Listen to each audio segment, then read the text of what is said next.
Hello నమస్తే welcome to hit TV.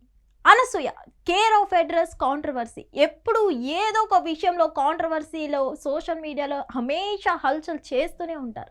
So ఇప్పుడు మనం చూసుకున్నట్లయితే ఒక 2 రోజుల క్రితం హోలీ పండుగ సందర్భంగా ఒక ఈవెంట్లో అనసూయ గారు పాల్గొనడం జరిగింది. ఆ ఈవెంట్లో ఆమె మైక్ తీసుకున్న తరుణంలో మాట్లాడుతున్న సిచ్యువేషన్లో కొంతమంది ప్రజలు అక్కడ ఫ్యాన్స్ ఎవరైతే ఉన్నారో ఆంటీ ఆంటీ అంటూ అరుపులు అరవడం జరిగింది. సో దీన్ని ఇప్పుడు సోషల్ మీడియాలో ఇదైతే వీడియో హల్చల్ చేస్తుంది.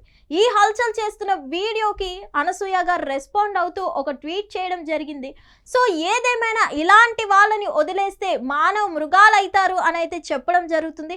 అలాగే హమేషా అనసూయ గారు అయితే ఎప్పుడు కాంట్రవర్సీల్లో ఉంటూనే ఉంటారు.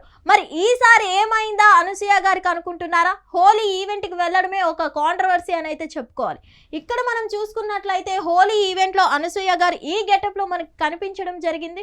సో ఏదేమైనా కానీ గతంలో కూడా ఆంటీ అని అనద్దు అని చాలా వరకు అనసూయ గారు కాంట్రవర్సీ నడిచింది. అప్పుడు కూడా నన్ను ఆంటీ అనద్దు అని అయితే చెప్పడం జరిగింది. నాకు నచ్చని ఇంగ్లీష్ పదం అంటే ఆంటీ అని అయితే చెప్పడం జరిగింది.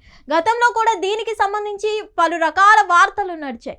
తర్వాత మనకి శివాజీ గారు చేసిన వ్యాఖ్యల మీద కూడా అనసూయ గారి మీద ఇప్పటికే కాంట్రవర్సీలు నడిచాయి. అలాగే అనసూయ గారు వీళ్ళ మీద యాక్షన్ తీసుకొని కోర్టులో సబ్మిట్ చేయడం జరిగింది. అలాగే శేఖర్ భాషా గారి మీద, ప్రియా చౌదరి గారి మీద, అలాగే సంధ్య గారి మీద, వీళ్ళందరి మీద యాక్షన్ తీసుకోవడం జరిగింది. ఇప్పుడు మళ్ళీ ఆ విషయం మరొక ముందే మరో వార్త అయితే హల్చల్ చేస్తుంది. మరో కాంట్రవర్సీ అనే చెప్పుకోవాలి. ఎందుకంటే హోలీ ఈవెంట్లో ఆమె సాదాసీదా ఏదో ఒక నార్మల్ గెస్ట్గా పాల్గొనడమే అతిపెద్ద కాంట్రవర్సీ అని అయితే చెప్పుకోవాలి. అక్కడ ఆమె గెస్ట్గా వెళ్ళి ఆ హోలీ వేడుకలు జరుపుకుంటున్న సందర్భంలో మైక్ తీసుకొని ఫ్యాన్స్తో మాట్లాడే ప్రయత్నం చేస్తున్న సందర్భంలో అక్కడ ఉన్న ఫ్యాన్స్ ఎవరైతే ఉన్నారో సడన్ గా ఆంటీ ఆంటీ ఆంటీ అని అయితే అరవడం జరిగింది. సో ఆ అరుపులకి అప్పుడు ఆ ఈవెంట్లో ఆమె ఏం స్పందించకపోయినా సరే ఇప్పుడైతే ఆ వీడియో వైరల్ అవుతుంది కాబట్టి దాని మీద ట్వీట్ చేస్తూ బదులు ఇవ్వడం జరిగింది. వీళ్ళంతా దేనికి నా మీద పగబట్టారు అని అయితే అడగడం జరుగుతుంది. అలాగే ఒక ఎమోషనల్ కూడా అవ్వడం జరుగుతుంది అనసూయ గారు.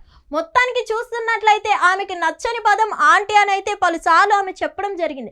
అయినా కూడా మళ్ళీ మళ్ళీ నన్ను ఆంటీ ఆంటీ అంటూ ఎందుకు టార్గెట్ చేస్తున్నారు? ఇదంతా కావాలని చేస్తున్నారా, లేదంటే నన్ను ఏడిపించడానికి చేస్తున్నారా? వీళ్ళని లైట్ తీసుకొని వదిలేద్దామన్నా మానవ మృగాల లెక్క తయారవుతారేమో అని భయం వేస్తుంది అంటూ అనసూయ గారు అయితే ట్వీట్ చేయడం జరిగింది. సో ఇదంతా చూస్తుంటే పలుసార్లు అనసూయ గారిని ఆంటీ ఆంటీ అనడంలో తప్పుందా లేదా అనేది అయితే నేను చెప్పలేను. కానీ చాలా మంది కామెంట్ చేసే వాళ్ళు ఉంటారు కాబట్టి మీ ఒపీనియన్ ఏంటి? అనసూయ గారిని ఒకవేళ ఆంటీ అనడం తప్పు అనుకుంటున్నారా?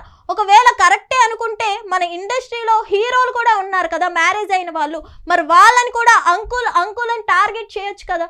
మరి వాళ్ళని టార్గెట్ చేయకుండా ఇలా ఉమెన్ లీడర్స్ని ఎందుకు ఆంటీ ఆంటీ అని నచ్చదు అన్నా సరే పలుమార్లు ఎందుకు చేస్తున్నారు? ఆంటీ అన్న పదం నచ్చదు అన్నందుకే కేవలం అనసూయ గారిని టార్గెట్ చేశారా అని అయితే చాలా మంది ప్రశ్నించడం జరుగుతుంది. ఇక్కడ కొంతమంది కామెంటర్స్ ఏంటంటే పాజిటివిటీగా మాట్లాడడం జరుగుతుంది. అలాగే కొంతమంది అయితే నెగిటివ్గా చెప్పడం జరుగుతుంది. మేము కేవలం అనసూయని మాత్రమే ఆంటీ అంటున్నాం, ఎందుకంటే అనసూయ గారు ఆంటీ అనడం నచ్చదు అన్నారు. సో అసలు ఆమె మ్యారీడ్ కాబట్టి, పిల్లలు ఉన్నారు కాబట్టి ఆంటీ అనడంలో తప్పేంటి అని అయితే చాలా మంది చెప్పడం జరుగుతుంది. సో ఇక్కడ మనం చూసుకున్నట్లయితే ఇది ఎంతవరకు కరెక్ట్ కాదని అయితే చెప్పలేము. సో మ్యారేజ్ అయిన హీరోస్ కూడా ఉన్నారు కాబట్టి వాళ్ళని కూడా అంకుల్స్ అనాలి, అంతేగాని నన్ను మాత్రమే ఎందుకు ఆంటీ అంటున్నారు? అలాగే నాతో పాటు చాలా మంది మ్యారీడ్ అయినా సరే ఎవరిని ఆంటీ అనద్దు అని అయితే చాలా వరకు అనసూయ గారు చెప్తూ వచ్చారు. ప్రెజెంట్ ఇప్పుడు కూడా మళ్ళీ మళ్ళీ ప్రజలకు అది గుర్తు చేస్తూనే ఉన్నారు. నాకు ఇంగ్లీష్ పదంలో నచ్చని పదం ఆంటీ, అది మళ్ళీ మళ్ళీ రిపీట్ చేయొద్దు అంటూ ఒక ట్వీట్ చేయడం జరుగుతుంది. మరి ఈ వారు కూడా పెద్ద వారుగా మారి ఈ కాంట్రవర్సీ నడుస్తుందంటారా? ఇది కామప్ అయిపోయే ఛాన్సెస్ ఉన్నాయా? ఎందుకంటే అనసూయ గారిది ఏ కాంట్రవర్సీ నడిచినా కానీ అది కొన్ని రోజుల వరకు సాగుతూనే ఉంటుంది. మరి ఈ కాంట్రవర్సీ ఎంతవరకు నడుస్తుంది ఏంటి అనేది అయితే మీరే తెలియజేయాలి. అలాగే ఈ ఆంటీ అనడంలో తప్పు ఉందా లేదా అనేది అయితే మీ ఒపీనియన్ ఏదైతే ఉందో ఈ వీడియో కింద కామెంట్ రూపంలో తెలియజేయండి. హిట్ టీవీ యాప్, ఇందులో short news, live news, entertainment shows, movies, digital magazines తో పాటు మీ జిల్లా వార్తలను కూడా ఫ్రీగా చూడొచ్చు. ఇంకెందుకు ఆలస్యం, వెంటనే హిట్ టీవీ యాప్ ని డౌన్లోడ్ చేసుకుని ఫ్రీగా ఎంటర్టైన్మెంట్ పొందండి. Hit TV app. Hit TV app. Please download hit TV app. Hit TV app ని ఫ్రీగా డౌన్లోడ్ చేసుకొని ఎంజాయ్ చేయండి. మీకు నచ్చిన ఎంటర్టైన్మెంట్ కోసం హిట్ టీవీ యాప్ ని ఫ్రీగా డౌన్లోడ్ చేసుకుని ఎంజాయ్ చేయండి. హిట్ టీవీ యాప్ని డౌన్లోడ్ చేసుకుని ఆస్వాదించండి, ఆశీర్వదించండి. ఇంతమంది సెలబ్రిటీలు హిట్ టీవీ యాప్ ని డౌన్లోడ్ చేసుకోండి అని చెప్తున్నారంటే ఎంత మంచి యాప్ ఆలోచించండి. అమెరికా అమెరికా అమెరికా అమెరికాలో చదవాలనుకునే వాళ్ళకి విశ్వసనీయమైన పేరు మన శౌర్య consultancy. UK Law 1 Year Masters. UK Law 1 Year Masters. 2 years work permit up to 5 years visa. Contact Saurya Consultancy. Contact 89851 89851.